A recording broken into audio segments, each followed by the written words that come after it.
नमस्कार, मी अडगड शंकरराव वानखेडे। आज या छत्रपती संभाजीनगर जिल्ह्यातील करंजखेडी गावी आमचे मित्र माननीय श्री प्रशांत वाघ यांचा वाढदिवस आमच्या या करंजखेड ग्रामपंचायतीच्या आणबाणशान ज्या कार्यातून त्यांनी या सुरुवात केली, आपल्या या सामाजिक कार्याला, त्या सामाजिक कार्याची त्यांना शिदोरी म्हणून या ग्रामपंचायतच्या नागरिकांनी, या करंजखेड गावातील नागरिकांनी या ग्रामपंचायतचं सदस्य बनवलं आणि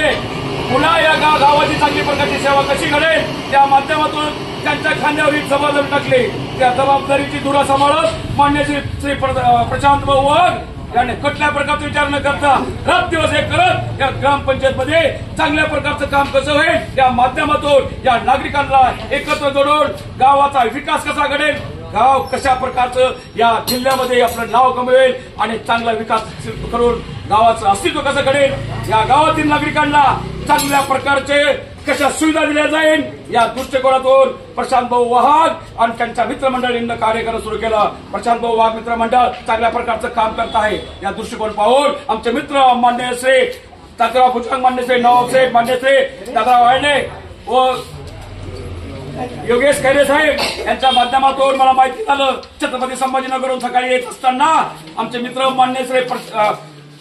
संदीप भाऊ देशमुख साहेब यांनी मला 2-4 दिवस आमंत्रण दिलं होतं की तुम्ही आमच्या परिसरात या, आमच्या भागातील काही नागरिकांचे काही अडचणी आहेत, आता इथे ढगफुटी झाली, त्या ढगफुटीच्या माध्यमातून आमची बी शेतं बघा मी या चिंचोली मध्ये परिसरातील या करंजखेडा गावामध्ये बचपनापासून येतो। माझं इथं भोईदेव माझं दैवत आहे यात्रेच्या निमित्तानं आणि कुठल्याही प्रकारे तसंच मी रात्रंदिवस समाजसेवा म्हणून लोकांमध्ये राहतो। पण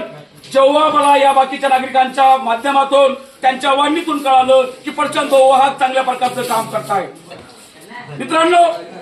आपल्याला ग्रामपंचायतसाठी आमच्या जे येणारी जनरेशन आहे हे काय करता येईल, तर माझा संदेश आहे की माझ्या या ग्रामपंचायत मधून, माझ्या या करंजखेड मधून चांगले अधिकारी कसे बनतील, चांगले IAS कसे बनतील, चांगले IPS कसे बनतील, जिल्हाधिकारी सारखे अधिकारी बनल्यानंतर गावाचा विकास काय होतो तो तुम्हाला दिसून येऊ शकतो। आमच्या गावातून किती तहसीलदार बनले, आमच्या गावात शिक्षण घेण्यासाठी कुठे जावं लागतं, बाहेर तालुक्याच्या ठिकाणी जावं लागतं का शहराच्या ठिकाणी जावं लागतं, हे आम्हाला माहिती झालं पाहिजे। मग यासाठी काय केलं गेलं पाहिजे, तर ग्रामपंचायत सदस्य मान्य प्रशांत वाघ चांगल्या प्रकारचे कार्य करणारे मला कर्तृत्ववान माणूस आहे। मग त्यांना तुम्ही म्हणा की आपल्या गावामध्ये या छत्रपती संभाजीनगर जिल्ह्याचे जिल्हाधिकारी साहेब यांना आमंत्रित करा, त्यांना सांगा की माझ्या गावामध्ये अचूक कोणी जिल्हाधिकारी नाही म्हटलो, मग कसं काय जिल्हाधिकारी बनेल, तर आमच्या गावातील नागरिकांना सांगा की आमचे मुलं शिक्षण घेत आहे पण ते IAS शिक्षण घेत नाहीये, ते कसं घेतलं जाईल, त्यांना कशा प्रकारचं शिक्षण घेण्याची मानसिकता तयार होईल। अरे IAS शिक्षण घेतलं कुठे जातं, काय आहे IAS, अरे काय IPS, अरे आपल्या गावचं, आपल्या गावाला जे जिल्ह्याच्या ठिकाणी पोलीस अधिकारी कार्यालय असतं, पोलीस अधीक्षक कार्यालय असतं, त्या ठिकाणी पोलीस अधीक्षक असतो, त्याला त्या जिल्ह्याचा बॉस बनला जातो पोलिसांचा, त्या पोलिसांचा बॉस आमच्या करंजखेडचा मुलगा कधी बनेल, कोणी बनलेलं आहे, नाही बनलेलं, का नाही बनलं, आणि त्यांना कळालंच नाही शिक्षण कसं घ्यायचं, अरे कसं नाही कळालं, तर तशा योजनाच आमच्या गावात राबवल्या जात नाही। अरे काही वर्ष गेले, पिढ्या गेले, शिक्षण आहे, शाळा आहे, कॉलेज आहे, आजूबाजूला शहर आहे, त्या ठिकाणी आमचे नागरिक जाता शिक्षण घेता, पण कोणते शिक्षण घेता, किती अधिकारी बनले, IPS कधी बनले आणि जिल्हाधिकारी कधी बनले, हे सगळं पाहत असता। म्हणून माझी विनंती आहे प्रशांत भाऊ वाघ की त्यांनी या गावामध्ये जिल्हाधिकारी साहेबांना आणायचं, त्यांना विनंती करायचं की माझ्या या करंजखेडमध्ये तुम्ही आम्हाला मार्गदर्शन करण्यासाठी या। का यायचं, तर माझ्या करंजखेडमध्ये सुद्धा आम्हाला एक जिल्हाधिकारी बनवायचा आहे, त्यासाठी आम्हाला यांना प्रशिक्षित करायचं आहे। तुम्ही सर्वजण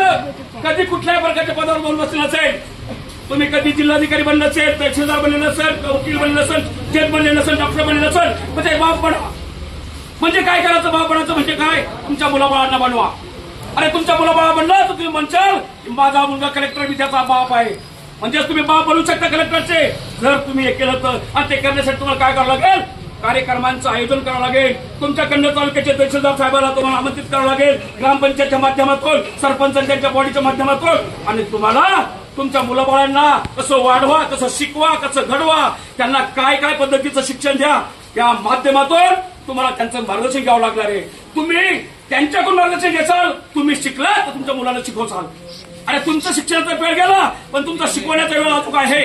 म्हणजे कोणाला, तुमच्या मुलाबाळांना, तुमच्या येणाऱ्या पिढीला मला माझी विनंती आहे का हा कार्यक्रम आमचे मित्र मान्य श्री प्रशांत वाघ यांच्या वाढदिवसानिमित्त त्यांना शाल टाकण्यासाठी आलो होतो, परंतु काहीतरी संदेश गेला पाहिजे समाजाला, ती आमची जबाबदारी आहे. त्या माध्यमातून मी आज 2 शब्द मांडले.